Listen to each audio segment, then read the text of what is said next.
এখন সময় হয়েছে ওই 4টে, আমরা যাচ্ছি চৌবেড়িয়া। বেরিয়েও পড়েছি। রাস্তায় বেরিয়ে সে কোনো মতেই হেলমেটটা আমাকে দেবে না। তার অনেক দিনের ইচ্ছা ছিল একটা হেলমেট, সেই কথা মতো আমরা নতুন একটা হেলমেট নিয়েছি।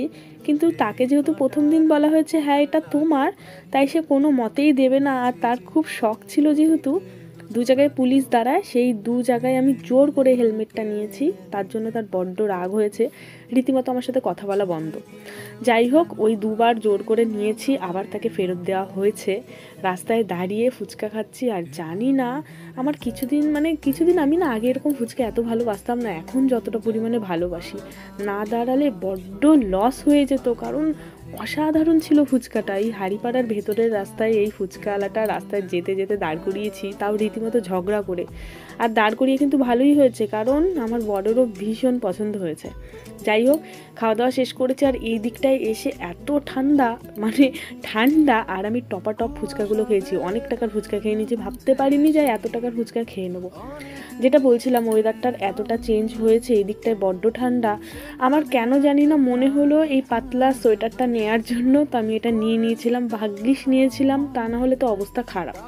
এরপরও নারু বাবার কথাটা তোমরা শুনে না, হো কি বলছে।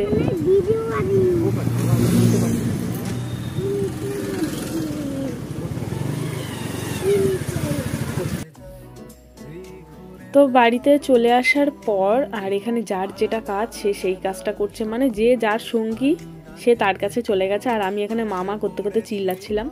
তো সন্ধেবেলা মা এখানে সন্ধে ঠন্ধে দিয়ে আমরা চলে যাচ্ছি এখন সোজা দিদিদের বাড়িতে, কারণ ওখানে আমার মাম আছে আর সেখানে আমাকে যেতেই হবে। প্রতিবার আমি এরকম করি, বাড়িতে ঢুকে জাস্ট ব্যাগটা রাখি, এসে দেখি মাম প্রাইভেটে গেছে। তো আমরা তার জন্য বেশ কিছুক্ষণ অপেক্ষা করলাম। নারু বাবার নতুন খেলনা পেয়ে বড্ড খুশি, সেটা দিয়ে বেশ কিছুক্ষণ খেলা করলো। আর তারপরে দেখো আমাদের রিয়াকশানগুলো কেমন, মানে আনন্দ আর ধরে না। আমাদের কিছুদিন পর দেখা হয়, তাও আমাদের কেউ কাউকে ছাড়া থাকতে পারে না, এরকম একটা আমাদের ব্যাপার স্যাপার। দেখো আদর একেবারে ঝরে পড়ছে। যাই হোক, আমার সঙ্গে তো আলাদাই ভাব তার, আমার সঙ্গে সবসময় এরকমই চলে তার। তো চলো, এখানে এসে অনেকক্ষণ গল্প আড্ডা ইয়ার্কি আমাদের তো চললো। তারপরে আমার দিদি আমাকে দিয়ে কাজ করিয়েছে যথারীতি। আমি রান্নাঘরে এসেছি, তো আমি এটা চেষ্টা করছিলাম যে আমি পারি কি পারি না। অনেক যুদ্ধের পর আমি ব্যর্থ হয়েছি, আমি পারিনি, আমার দ্বারা সম্ভব হয়নি কাজটা। যাই হোক, আমি এটা নিয়েই সবাই মিলে হাসাহাসি করছিলাম, এখানে আরও লোক ছিল। তো আমি বলছিলাম একবারে কেরোসিন দিয়ে আগুন ধরিয়ে দিলেই তো ধরে যায়, ব্যাপারটা এত কষ্ট করার কি আছে। ওখানে অনেকক্ষণ থাকার পর বাড়ি চলে এসেছি, দেন একটু ফ্রেশ হলাম।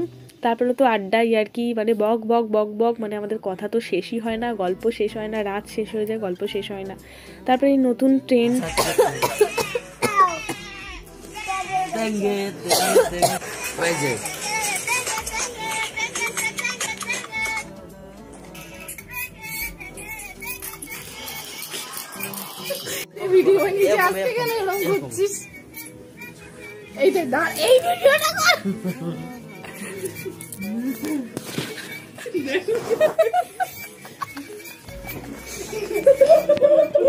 এরকম ভাবেই পুরোটা দিন কাটলো। আর এখন রাত্রেবেলা আমরা খাওয়া দাওয়া করবো, তার জন্য আমাকেই ভাতটা বাড়তে হয়েছে। যাই হোক, খাওয়া দাওয়া শেষ করবো, ভিডিওটা এখানেই এন্ড করছি। ভালো লাগলে লাইক কমেন্ট শেয়ার সাবস্ক্রাইব ও ফলো করে দিও।